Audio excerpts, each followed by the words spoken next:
Hello বন্ধুরা, এখন আমরা পরবৃত্ত সম্পর্কিত আমাদের চতুর্থ গুরুত্বপূর্ণ সমস্যাটি নিয়ে আলোচনা করব। এই সমস্যাটিও অনেকটা আগের সমস্যার মতোই।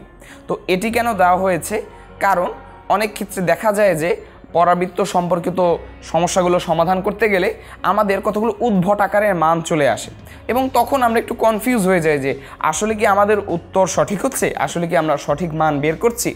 তো তখন যেটা হয়, তো আমরা পরীক্ষার হলে অঙ্ক করার সময় কনফিউজ হয়ে গেলে পুরো বিষয়টাই আমাদের গুবলেট হয়ে যেতে পারে এবং পরীক্ষা খারাপ হয়ে যেতে পারে। তো এজন্য আমরা এমন একটি উদাহরণ নিয়ে কথা বলবো যেখানে আমাদের ওই পরাবৃত্তের ক্ষেত্রে এই যে মানগুলো চাওয়া হয়েছে, শীর্ষবিন্দু, উপকেন্দ্র, অক্ষরেখা, দিকাক্ষ ইত্যাদি, সেখানে আমরা একদম সেই সুন্দর সুন্দর 1, 2, 3 আকারের মান পাবো না, একটু ভিন্ন রকম মান পাবো। তো চলো শুরু করা যাক।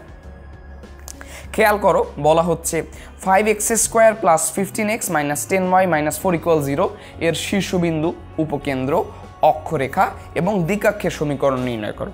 খুব ভালো কথা, আমরা আগের সমস্যা থেকে জানি এ ধরনের সমস্যা সমাধানের উপায় হচ্ছে আমাদের সেই কাঙ্ক্ষিত আকারের সমীকরণের আকারে নিয়ে যাওয়া। অর্থাৎ যেহেতু x এর উপর স্কোয়ার আছে, আমরা লিখতে পারি x - α² = 4a × y - β।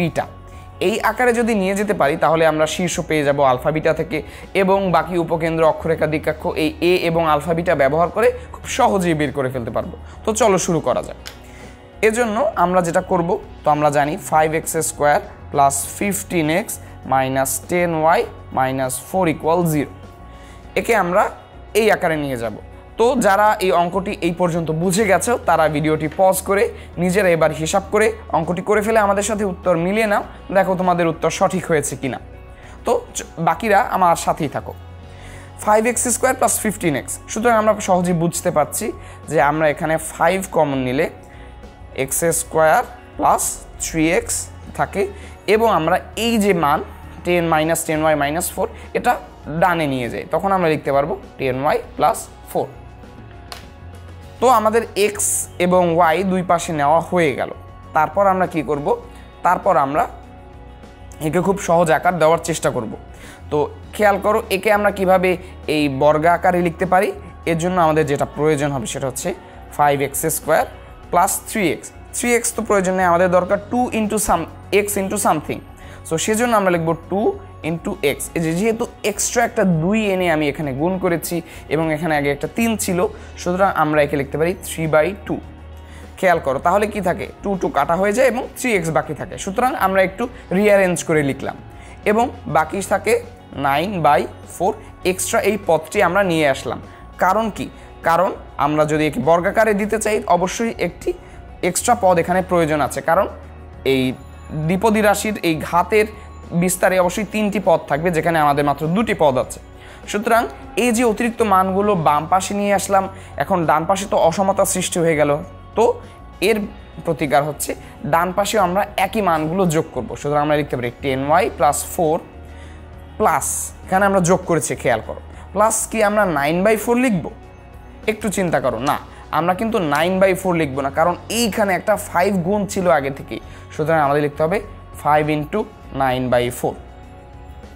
তো এভাবেই আমরা খুব সহজেই দুই পক্ষে সমতা নিয়ে আসলাম। এখন আমরা লিখতে পারি 5 × খেয়াল করো x² এবং এই পাশে আছে 3/2, যেটা হচ্ছে 3/2 এর হোল স্কোয়ার রূপ। সুতরাং x + 3/2 হোল স্কোয়ার, 5 কিন্তু আগের পাশে আগের মতো গুণই আছে, = 10y + 4 এবং এটা যদি আমরা গুণ দেই ক্যালকুলেটরে খুব সহজেই তোমরা বের করে ফেলতে পারবে 61/4, কারণ 5 নং 45, 45/4 ছিল এবং এখানে যেহেতু 4 আর পাশে পূর্ণ একটি 4 আছে, সুতরাং এখানে 16 যোগ হয়ে যাবে। 45 + 16 = 61। সুতরাং আমরা পাবো 61/4। তো একে আমরা এখন আমাদের আরেকটু কারুকার্য করে কাঙ্ক্ষিত রূপে আনতে চাবো। তো সেজন্য আমরা যেটা করব সেটা হচ্ছে এই পাশে আমরা কি জানি, এখানে কি কোনো সহগ দিয়ে গুণ থাকে না, এইখানে সহগ যেটা থাকে 1। সুতরাং আমাদের এই 5কেও এখন দূর করে ফেলতে হবে। সেজন্য আমরা যেটা করব সেটা হচ্ছে উভয় পক্ষকে 5 দিয়ে ভাগ দিব। তাহলে আমরা পাবো x + 3/2 হোল স্কোয়ার = এখানে কি থাকে, 5 দিয়ে ভাগ দিলে এখানে 10y এর পরিবর্তে থাকবে 2y এবং এই পাশে প্লাস 61/4 ছিল। এখন যদি আরও আমরা 5 দিয়ে ভাগ দিই বা 1/5 গুণ করি তাহলে হয়ে যাবে 61/2 20, কারণ 61 5 দ্বারা বা 4 দ্বারা কোনোটা দ্বারাই বিভাজ্য নয়। তো একে আমরা আরও সুন্দর আকারে লিখতে পারি এভাবে, x plus 3/2 whole square equals to, খেয়াল করো, 4 ইন্টু হাফ, কারণ এখানে 2y ছিল, যেহেতু 2y ছিল আমাদের লাগবে 4 ইন্টু সামথিং, 4 ইন্টু a, সুতরাং আমরা একে যদি হাফ দিয়ে গুণ করি এবং 4 লিখি তাহলে আমরা কাটাকাটি করলে কিন্তু 2 পাবো, সুতরাং ওই 2y চলে আসলো। এবং আমাদের এই পাশে আমরা যেহেতু হাফ দিয়ে গুণ করেছি, সুতরাং যদি আমরা কমন নেই তাহলে আমরা পাবো y প্লাস 61/40। তো খেয়াল করো এই সমীকরণটি আমরা একে 2 নাম্বার দিই এবং একে যদি 1 নাম্বার দিই, এই 1 ও 2 এর মাঝে আমরা খুব সহজেই দেখতে পাচ্ছি আমরা এখানে আলফা এর মান পেয়ে গেছি, এ এর মান পেয়ে গেছি এবং বিটা এর মানও পেয়ে গেছি। সুতরাং এখান থেকে খুব সহজেই কিন্তু আমরা সূত্রগুলো ব্যবহার করে আমাদের কাঙ্ক্ষিত জিনিসগুলো লিখে ফেলতে পারবো। যেমন আমরা লিখতে পারি শীর্ষ, ধরি শীর্ষ হচ্ছে এ, এর স্থানাঙ্ক হবে আমাদের -3/2। খেয়াল করো এখানে কিন্তু -3/2 হবে, কারণ এখানে মাইনাস আকারে সেই আলফাটা থাকে কিন্তু এখানে প্লাস আকারে ছিল, সুতরাং মাইনাস মাইনাসে যদি ভাগ করে দিই তাহলে এখানে আমরা পাবো -3/2 এবং এখানে পাবো -61/40।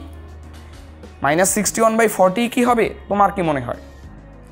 হ্যাঁ, যারা বলছো -61/40 হবে না তাদের অভিনন্দন, কারণ আমাদের কিন্তু মনে রাখতে হবে এখানে বিটা এ প্লাস বিটা বা বিটা প্লাস এ আকারে এই সমীকরণটির শীর্ষবিন্দুর স্থানাঙ্ক বের করতে হবে।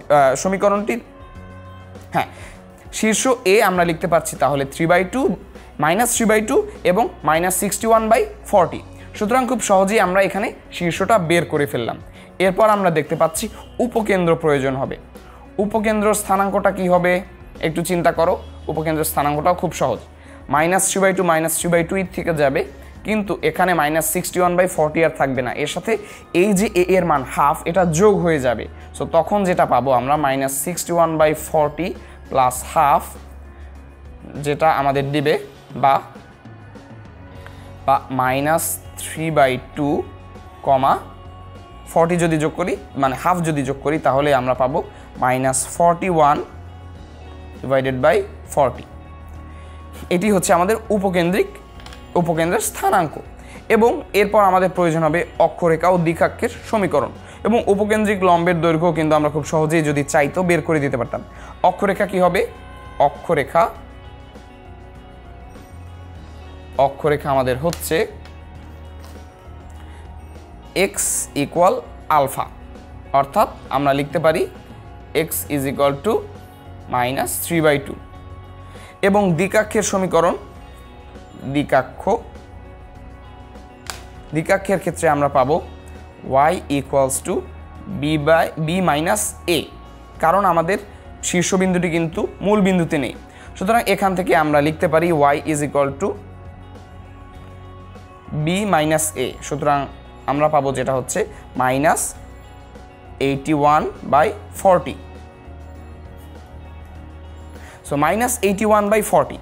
তো এভাবে করে খুব সহজেই কিন্তু আমরা আমাদের সেই সুন্দর সুন্দর আকারের সমীকরণের রূপ না এলেও আমরা বিশ্বাস হারাবো না, আমরা পুরো হিসাবটা করে যাব, শেষে দেখা যাবে যে উত্তরগুলো আসলেই মিলে যায়। সুতরাং এভাবে করে আমরা এই আকারের, এই আগের সমস্যার মতো এবং এই সমস্যার মতো এই আকারের যত প্রকার সমস্যাই আমাদের দিক না কেন আমরা খুব সহজেই সমাধান করে ফেলতে পারবো।